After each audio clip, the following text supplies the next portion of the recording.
வாழ்க வையகம் வாழ்க வளமுடன். அனைவருக்கும் வணக்கம் டியர் ஃப்ரெண்ட்ஸ். இன்னைக்கு நம்முடைய ஃபார்மசி அப்டேட்டில் நம்ம டிஸ்கஸ் பண்ண டாபிக் என்ன அப்படின்னா, இது லாஸ்ட் டே வந்த அப்டேட்டு. அதாவது provisional list of candidates allotted as on 13th November 2024. இப்போ நம்மளுடைய எம்ஃபார்ம் கவுன்சிலிங் ஃபேஸ் 3 நடந்தது இல்லையா, அதனுடைய ரிசல்ட், அதாவது ப்ரொவிஷனல் லிஸ்ட் ஆஃப் கேண்டிடேட்ஸ் வந்து அனௌன்ஸ் பண்ணியிருந்தாங்க.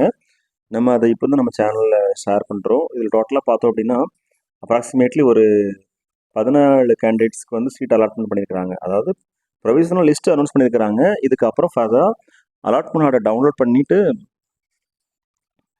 அந்த கன்சர்ன் இன்ஸ்டியூஷனில் போய் ஜாயின் பண்ணுற மாதிரி இருக்கும். ஓகே ஃப்ரெண்ட்ஸ், இதுதான் நேற்றுக்கு வந்து அப்டேட். ஓகே, 13th நமக்கு இந்த அப்டேட் கொடுத்துக்கிறாங்க. நம்ம இதை ஷேர் பண்ணுறோம் இன்னைக்கு.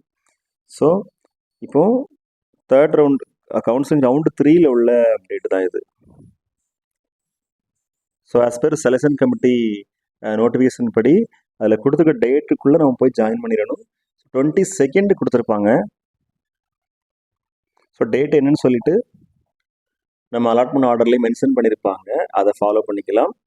Okay friends, thank you very much. Best wishes for all success. வாழ்க வையகம் வாழ்க வளமுடன். நன்றி.